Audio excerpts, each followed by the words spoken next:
요즘 군대 얘기가 핫하죠. 그래서 군대 관련해서 하나 더 말씀드리겠는데 예비역들은 다 한 번씩 경험을 하셨을 겁니다. 제대하고 나서는 한동안 악몽에 시달립니다. 분명히 제대를 했거든요.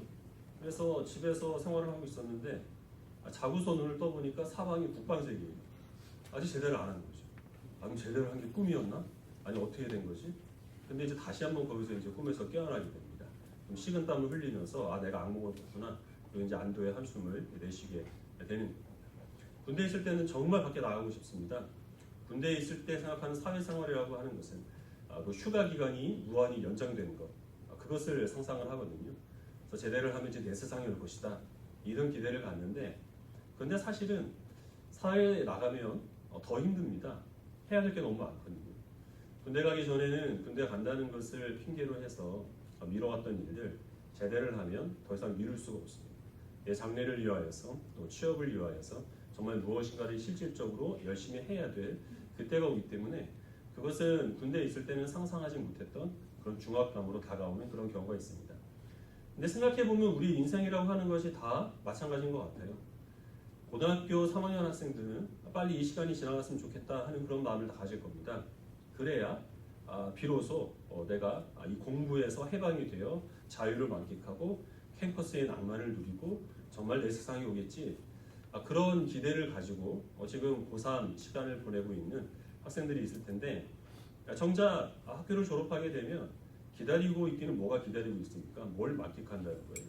더 바빠지고, 정말 이 미성년자일 때는 이렇게 해라 저렇게 해라 얘기해주는 사람이라도 있었지, 성년이 된 다음에는 자기가 알아서 해야 되고 거기에 대한 책임들을 고스란히 다 자기가 져야 하기 때문에 그것은 생각하지 못했던 책임감으로 우리의 마음을 힘들게 한다는 겁니다.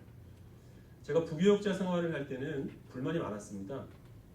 설교를 제가 하고 싶은 대로 하지를 못하는 게 가장 큰 불만이었습니다. 설교 원고를 먼저 담임 목사님한테 사전 검열을 받고 그 다음에 이제 설교를 해야 됐거든요. 그래서 개척을 해서 담임 목사가 되고 나니까 설교는 제 마음대로 실컷 할 수는 있었습니다. 그러면 정말 기쁘고 행복스럽고 모든 것이 다 만족한가? 그렇지가 않고요.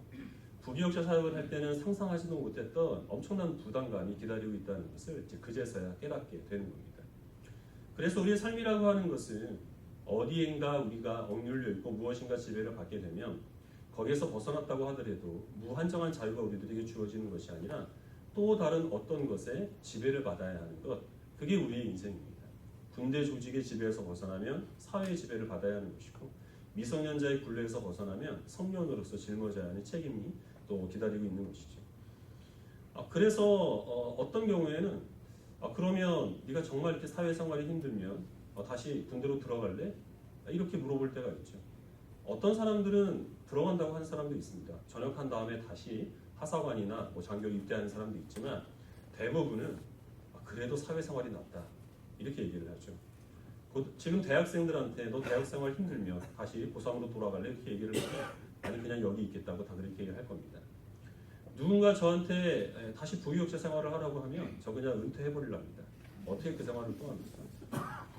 우리가 신자가 되는 것은 죄의 종인 상태에서 벗어나 자유롭게 되는 것입니다. 그런데 우리에게 주어진 자유라고는 우리의 뜻대로 모든 것을 할 수 있는 방종 가운데 우리가 나간 것이 아니라 죄의 종에서 벗어나서 우리가 하나님의 다스림을 받는 의의 종으로 우리의 신분이 변화된 겁니다. 근데 하나님을 섬기는 성도의 삶이 만만치는 않습니다. 그래서 우리들은 네가 죄의 종에서 벗어난 의의 종이 되어서 하나님을 섬기는 그 성도의 삶이 우리들에게 어떤 만족과 유익을 주는가 하는 것들을 분명하게 이해를 해야, 그래야 우리들은 다시 죄의 종이었던 옛 생활을 그리워하지 않을 수 있게 되는 것입니다. 로마서 6장에 바울이 하고자 하는 말의 결론은 은혜로 구원받은 주의 백성들은 은혜를 더하기 위하여서 죄를 범하는 일은 있을 수가 없다는 것입니다. 우리는 죄에 대해서 죽고 예수님 안에서 하나님이 대해 다시 살아난 거듭난 그리스도인들입니다. 죄에 대해서 죽었다는 말이 우리가 죄를 범하지 않는다는 뜻이 아닙니다. 죄가 우리를 지배하지 못하고 죄가 우리의 운명을 결정하지 못한다라는 그런 뜻입니다. 우리는 거듭난 그리스도인이지만 여전히 죄에 넘어집니다. 많은 죄를 범하고 있죠. 신자와 불신자의 차이는 죄를 범하느냐 그렇지 않느냐 여기 있는 것이 아니라 죄를 대하는 태도의 차이가 있습니다. 우리는 죄가 무엇인지를 압니다. 죄를 범하는 것을 부자연스럽게 느낍니다. 그리고 또 죄를 범하는 나 자신에 대해서 부끄러움을 느끼는 것, 그것이 죄와 구별된 태도를 갖고 있는 신자의 자세입니다. 그리고 그 죄를 지적당했을 때 우리는 내 죄를 있는 그대로 인정하고 회개를 하는 것, 그것이 우리가 이 죄의 종인 상태에서 의의 종으로 거듭났다는 증거가 되는 겁니다. 지난주 읽은 말씀에서 바울은 그렇게 죄에 대해 다른 태도를 갖고 있는 그리스도인은 예전에는 죄에 대해서 자기의 몸을 불의의 병기로 내어드렸지만 그러나 이제는 자기의 그 몸을 의의 병기로 하나님께 드리는 구체적인 실천이 따라야 한다라고 이야기를 합니다. 그래서 우리 거듭난 그리스도인들은 비록 은혜로 구원을 받았지만 말씀으로 날들 내 자신을 돌아봐야 하는 것입니다. 죄를 범할 수 있는 모든 그런 유혹들을 우리가 끊고 그런 상황 가운데서 벗어나도록 의지적인 노력을 해야 하는 것입니다. 하나님의 말씀에 순종하고 거룩을 이루기 위하여서 불편함, 피곤함, 손해 그런 것들을 우리가 감수하는 그런 노력이 동반될 때 그때 우리들은 구원에 이를 만한 믿음이 있다는 것을 우리가 입증할 수 있게 되는 겁니다. 오늘 읽은 말씀은 지금까지 바울이 6장에서 했던 말씀의 반복이고 결론입니다. 바울은 다시 한번 죄의 종에서 의의 종으로 거듭난 그리스도인들은 결코 죄를 범할 수 없다라고 단언합니다. 19절의 말씀을 보면 내가 사람의 예대로 너희에게 말하겠다 이렇게 말하는데요. 이 말의 뜻은 너희가 이해력이 부족하기 때문에 잘 이해할 수 있도록 내가 이해하기 쉬운 예를 들겠다 이런 뜻입니다. 그리고 바울이 든 예는 그 당시의 노예제도입니다. 어떤 사람이 빚을 갚지 못해서 누군가의 노예가 되면 그 빚을 다 갚지 않는 한 그 노예에서 벗어날 수가 없습니다. 그런데 누군가가 우리를 불쌍히 여겨서 그 빚을 대신 갚아주면 우리는 그러면 지금 우리를 지배하고 있는 그 주인과는 아무런 상관도 없는 사이가 됩니다. 그 사람은 옛 주인이 되고 우리는 그에 대해서 어떤 의미도 감당할 이유가 없습니다. 길에서 만나도 소 닭보듯 쥐 말보듯 그렇게 지나가는 그 말입니다. 그러나 그렇게 됐다고 해서 우리가 법적으로 완전히 자유인이 되었는가? 그렇지 않다는 것이죠. 그 빚을 대신 갚아준 그 사람의 종으로 우리의 신분이 변화되는 것입니다. 종이라는 것은 똑같은 것입니다. 누구의 종이 되었는가? 그것만 다를 뿐이지 어차피 우리는 종의 신분에서 벗어날 수 없다는 겁니다. 우리는 의의 종이 되었습니다. 그래서 이전에 우리를 지배하고 있던 그 죄는 우리가 옛 주인으로 여겨야 한다는 것이죠. 그래서 우리가 다시 죄를 범하게 되는 것은 지금 우리를 다스리시고 지배하시는 그 하나님의 그 뜻을 떠나서 그 뜻을 어기고 옛 주인이었던 죄의 요구에 순종하는 것이기 때문에 그 일은 우리들에게 있을 수가 없다. 이렇게 바울이 얘기를 하고 있는 겁니다. 지금은 노예제도가 없기 때문에 조금 더 쉽게 다른 예를 들어서 설명을 하자고 한다면 제가 읽은 주석에서 본 것을 이제 인용하는 것인데 결혼을 해서 행복한 가정을 꾸리고 살아가는 사람들은 옛날에 연애했던 상대와는 모든 인연이 다 끊어지게 됩니다. 어떤 의무도 없고 어떤 책임도 없고 무엇인가 요구할 수도 없죠. 근데 얘 내인은 우리들한테 여전히 집착해서 무엇인가를 계속 요구하거나 협박을 할 수 있다는 겁니다. 그럼에도 불구하고 그런 모든 요구들을 우리는 무시하고 지금 우리가 함께 살고 있는 배우자의 요구에 충실해야 하는 것이 당연한 온전한 결혼 생활이죠. 그러나 그렇지 않고 배우자가 보지 않을 때는 다시 옛 애인과 미래를 즐긴다고 한다면 그것은 정상적인 결혼 생활로 볼 수 없는 겁니다. 분명히 지금 배우자에 대한 배반이고 죄입니다. 신자가 죄를 범하는 것은 그와 같다라는 것입니다. 그리고 이 바울은 그런 우리가 이제는 율법 아래에 있었지만 은혜 아래로 옮겨지게 되었다라는 말로 그렇게 표현을 합니다. 그럼 어차피 종에서 종인 상태로 변한다면 그게 우리들한테 무슨 유익이 있겠는가? 종에서 벗어나 자유인이 돼야지. 누군가의 종에서 또 다른 누군가의 종으로 변하는 것이 우리들한테 아무런 현실적인 유익도 주지 않는 것이 아니냐 이렇게 생각할 수 있겠죠. 그래서 바울은 그 차이를 설명하는데요. 우리가 죄의 종이었을 때는 의의 자유로웠고 그로 말미암아서 너희들이 맛본 그 열매가 무엇이냐고 묻습니다. 그것은 하나님의 심판이고 사망이었다는 겁니다. 그러나 이제 의의 종이 되어서 하나님을 섬기는 우리들은 죄에 대해서 자유롭게 되기 때문에 그런 우리들에게 하나님께서는 거룩함과 그리고 또한 영생으로 우리들에게 갚아주신다는 것입니다. 신자가 이 불신자에서 신자로 거듭나게 되는 것은 군인이 사회인으로 거듭나는 것보다 훨씬 더 급격한 신분의 변화입니다. 자율학습, 야자, 보충수업 그런 것에 억눌려 있던 그 고등학교 3학년 학생 이제는 강의실에서 자기가 공부하고 싶은 것을 마음껏 연구하는 것과는 비교할 수 없는 급격한 영적인 성장이 이루어지게 되었다라는 것이죠. 그럼 이 율법 아래에 있는 우리가 이제는 은혜 아래로 옮겨지게 되었다는 것이 무슨 의미를 갖고 있는지 우리 조금 그 부분에 대해서 살피기 위하여서 열왕기하 5장 말씀을 같이 보도록 하겠습니다. 열왕기하 5장 20절부터 27절입니다.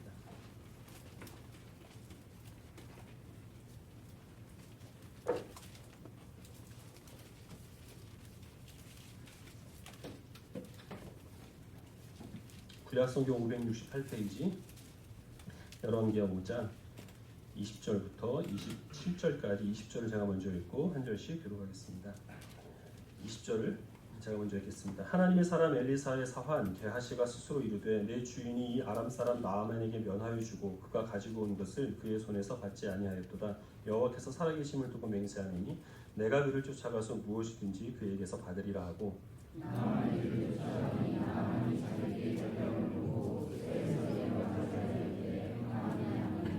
그가 이르되 평안하나이다. 우리 주인께서 나를 보내시며 말씀하시기를 지금 선지자의 제자 중에 두 청년이 에브라임 산지에서부터 내게로 왔으니 청하건대 당신은 그들에게 은 한 달란트와 옷 두 벌을 주라 하시더이다. 나만이 이르되 가운데 두 달란트를 받으라 하고 그를 영권하여 두 달란트를 두 손에 넣어내고 옷을 썰어 두 사람에게 주매 그들이 게하시 앞에서 지나간다.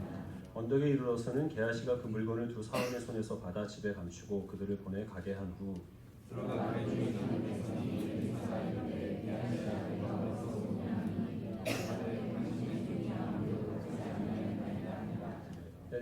엘리사가 이르되 한 사람이 수레에서 내려 너를 맞이할 때에 내 마음이 함께 가지 아니하였느냐. 지금이 어찌 은을 받으며 옷을 받으며 감람원이나 포도원이나 양이나 소나 남종이나 여종을 받을 때이냐. 그러므로 나아만의 남편이 내게 들어 내 자손에게 미쳐 영원토록 이르리라 하니 게하시가 그 앞에서 물러나오매 나병이 발하여 눈같이 되었더라. 아멘. 엘리사는 북이스라엘의 선지자입니다. 엘리사가 활동하고 있을 때 이스라엘은 아람과 적대 관계에 있었는데요. 그 아람의 군대 장관인 나아만이 나병에 걸리게 됩니다. 근데 나아만이 이 북이스라엘에 엘리사 선지자가 있다는 소개를 받고 엘리사를 찾아가서 제 나병을 고쳐달라고 부탁을 합니다. 엘리사는 나아만에게 요단강에 7번 몸을 씻으라라고 말했고 나아만이 그대로 하자 나병이 깨끗하게 낫게 됐습니다. 그래서 나아만이 감사의 표시로 엘리사에게 예물을 바치려고 했는데 엘리사는 그것을 완강하게 거부합니다. 그리고 다시 아람으로 돌려보냅니다. 근데 그것을 옆에서 지켜보고 있던 엘리사의 비서인 게하시가 어찌 병을 이 고침을 받고서 그냥 돌아갈 수 있느냐. 내가 반드시 그에게서 무엇인지 받아내리라 결심을 하고 나아만을 쫓아갑니다. 그리고 나아만에게 내 주인 엘리사가 시켰다라고 거짓말을 하고서 은 2달란트와 옷 2벌을 받아냅니다. 엘리사가 그것을 알고 게하시를 꾸짖습니다. 내가 지금 은이나 금이나 감람원이나 포도원이나 양이나 아니면 남종이나 여종이나 무엇이든지 받을 때냐. 그리고 이 게하시에게 엘리사가 저주를 내리는데 이 나아만에게 들었던 그 나병이 너에게 옮겨가게 되리라. 그렇게 얘기를 합니다. 그래서 게하시에게 나병이 옮겨지게 됩니다.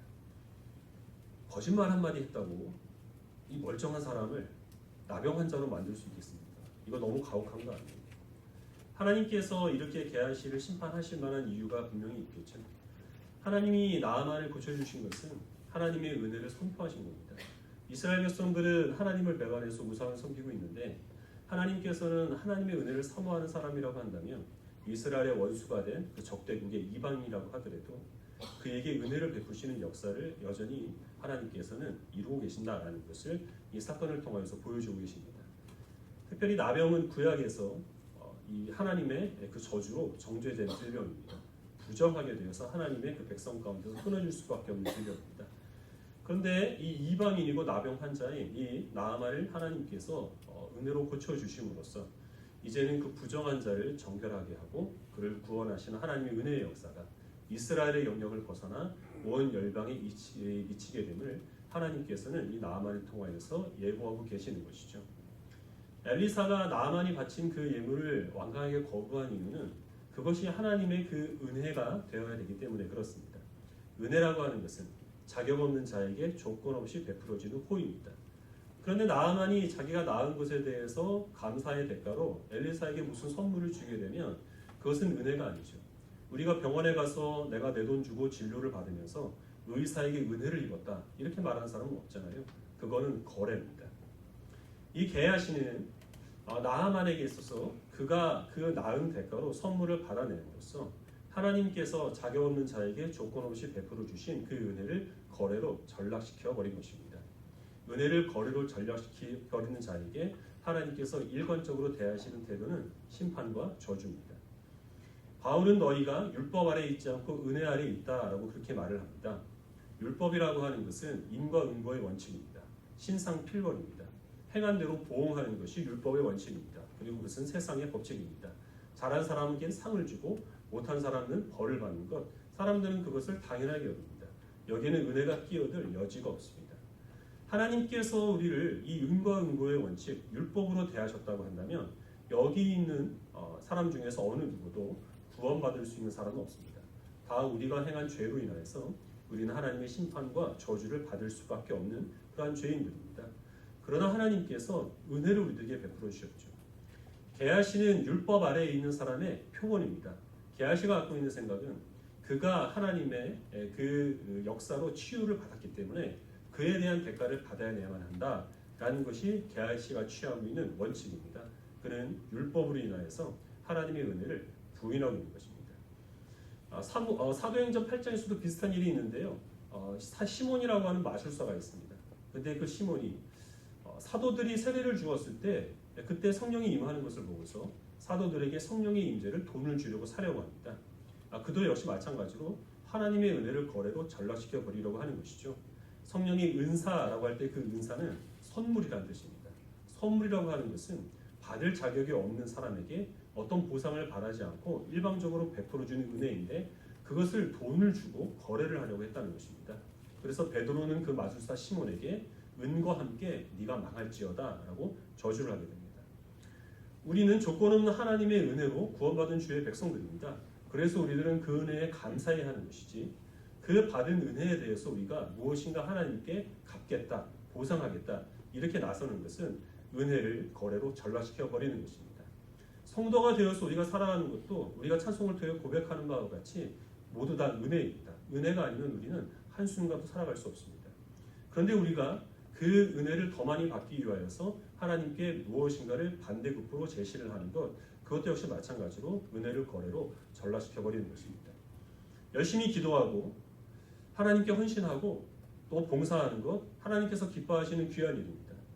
그러나 그것을 행하는 주된 그 동기가 내가 하나님께 이런 정성을 바쳤으니 하나님께서 내 소원을 들어주실 거야. 하나님은 30배, 60배 결실을 거두게 하시는 분이니 내가 하나님께 10,000원을 드렸으니까 나한테 30만 원, 60만 원으로 갚아주시겠지.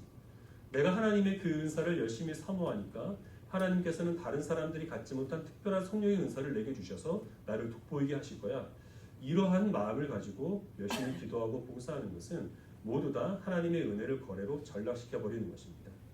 그래서 우리들은 기복신앙이나 은사주의가 겉으로 보기에는 화려하고 또 열심히 있어 보이고 그리고 어떤 확신한 하나님의 역사심이 증거하는 것처럼 보인다고 하더라도 철저히 그것들에 대해서 경계해야 될 필요가 있는 겁니다. 그런데 이 하나님의 은혜를 거래로 전락시켜 버리는 유혹은 훨씬 더 집요하고 은밀하게 우리에게 다가옵니다. 개그맨 신동엽 씨를 아시죠? 그 사람이 어렸을 때 교회를 열심히 다녔다고 해요. 지금도 신앙생활을 하고 있는 것으로 알고 있습니다. 신동엽 씨가 고등학생 때 친구들을 자기의 집으로 초대를 해서 시험 공부를 했다고 합니다. 그래서 밤새서 시험 공부를 열심히 하다가 친구들이 이제 피곤해서 잠들었는데 그 모습을 보고 너무 안쓰러운 마음이 들어서 내가 이 공부하느라 피곤해 지친 친구들을 위해 하나님께 기도해 줬으면 좋겠다 이런 마음이 솟구쳤다고 합니다.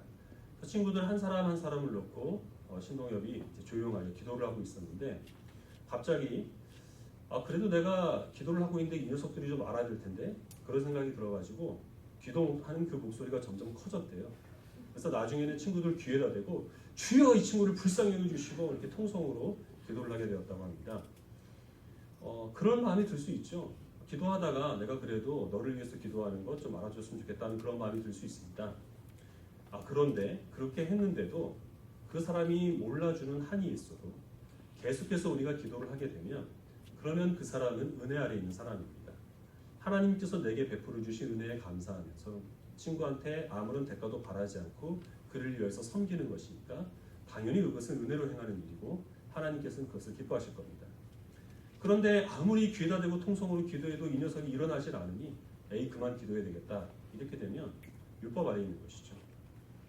입시 처리되면 큰 교회에서는 교회에 앉을 자리가 없답니다. 그 교회에 있는 수험생들의 부모님들도 있고 주변에 있는 안 믿는 사람들도 입시 처리되면은 그래도 기도하기 위해서 교회로 찾아온다는 거예요. 시험이 끝나면 교회가 텅텅 빈답니다. 믿지 않는 사람들이 당연히 자기의 집으로 돌아가 버리는 것은 그건 자연스러운 일입니다. 이 사람들은 하나님께 무언가 볼 일이어서 온 것이 아니라 자기 자식이 대학에 가게 하기 위한 것이 목적이기 때문에 시험이 끝난 이상 더 이상 하나님을 찾을 이유가 없는 거죠. 근데 문제는 뭐냐 하면 신자들도 더 이상 기도하지 않는다는 겁니다. 신자들이 기도하는 목적은 자기가 볼 일이 있고 다급해서 그래서 순간적으로 하나님을 찾기 위해 그래서 기도에 무릎을 꿇는 것이 아니죠. 신자가 기도하는 것은 영원토록 하나님을 의지하기 위한 믿음의 고백으로 기도를 하는 겁니다. 그런데 내가 급한 일이 있을 때는 하나님을 열심히 찾고 내게 있어서 뭔가 다급한 상황이 있을 때는 절실하게 하나님을 의지하지만 그런 순간이 넘어가게 되면 그러면 열심히 씹어주고 기도를 멈추게 된다면 그러면 우리는 우리 스스로 내가 은혜 아래 있는 것이 아니라 아직 율법 안에 머물러 있다라고 자백하는 것과 다를 바가 없는 것입니다. 제가 성장한 교회는 성도들에게 당근과 채찍을 잘 제공해주는 교회였습니다. 잘못하면 혼도 많이 내고 잘하는 사람들 칭찬도 많이 하고 또 보상도 확실하게 해주는 그런 교회에서 신앙생활을 했습니다. 그래서 어떤 좋은 습관을 갖는데 분명한 도움을 받았습니다. 유익함이 있었어요.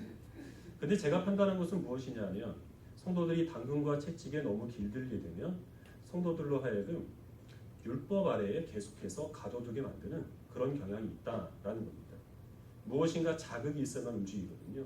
혼나야만 정신을 차리고 아니면 반대급부에 어떤 보상이 있어야만 그래야만 적극성을 띠는 그런 모습을 많이 봤습니다. 목사님 말씀에 순종은 하는데 기쁜 마음으로 순종하는 것이 아니라 욕하면서 순종을 하는 그런 모습을 보게 되었습니다. 제가 목회자로서 여러분들에게 바라고 있는 것은 다른 목회자들이 바라는 것과 별로 다르지 않습니다.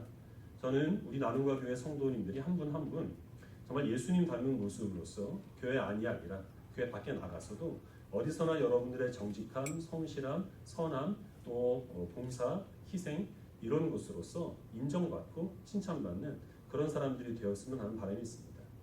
성경에 대한 열심을 가지셔서 개인적으로 성경을 열심히 연구하시고 그래서 어떤 이단 사설로 넘어가지 않고 복음을 전할 기회가 있을 때 주저하지 않고 막힘없이 복음을 담대하게 증거할 수 있는 성도들이 되기를 바라는 마음이 있습니다.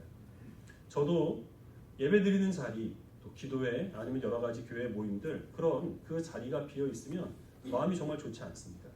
그래서 우리 어른들에게도 기도에 오시는 분들한테 달란트를 나눠드릴까 하는 그런 유혹을 받을 때도 있어요. 그래서 뭐 선물 같은 거 주고 하면 조금 더 열심히 오지 않을까. 그리고 또 상대적으로 그렇기 때문에 여러 가지 바쁘고 분주한 일들이 있다고 하더라도 우선순위를 신앙생활에 두고 항상 예배하는 자리, 기도하는 자리를 굳건하게 지키는 그런 분들을 보면 감사하는 마음이 있습니다. 물질적으로 또 크게 헌신하는 분들을 보면 경제적으로 넉넉하지 않은 그런 환경 가운데서도 하나님을 사랑하고 성도들을 섬기는 마음에 그렇게 헌신하는 모습이 정말 귀하게 느껴집니다. 전도하시는 분들, 곳곳에서 보이지 않는 곳에서 열심히 봉사하시는 분들에 대해서도 많은 사람들 앞에서 그런 분들의 이름을 제가 내세우고 자랑하고 싶은 그런 마음이 있습니다. 그럼에도 불구하고 여러분들은 어떻게 느끼실지 모르겠습니다만은 저는 되도록이면 당근도 채찍도 제공하지 않으려고 합니다. 여러분들은 또 무언의 압박을 받으실 수도 있죠. 그렇지만 어쨌든 그렇습니다. 왜냐하면 무엇인가를 여러분들에게 강요하거나 아니면 어떤 사람들을 칭찬을 하게 되면 그때부터는 신앙생활이 의무가 됩니다. 의무가 되면 그때부터는 은혜가 아니라 율법 아래의 매인자가 되기 때문에 그래서 그렇게 하지 않는 것입니다. 그래서 상대적으로 더 감사한 것이 있는데요. 우리 성도들 가운데서는 사실 참 많은 큰 어려움을 겪으신 분들이 계십니다. 근데 그런 분들한테 제가 드리는 말씀은 하나님을 조금 더 열심히 섬기시면 형편이 나아지실 겁니다. 병이 나을 겁니다. 만사형통할 겁니다. 이런 말씀은 안 드립니다. 왜냐하면 거기에 대한 확신은 제가 없기 때문입니다. 제가 확신하는 것은 그런 어려운 처지에 있는 성도들도 하나님께서는 변함없이 사랑하시고 그 고난을 통하여서 하나님은 더 큰 일을 이루실 것, 그것은 제가 확신합니다. 그래서 그런 취지에 대한 말씀만 드립니다.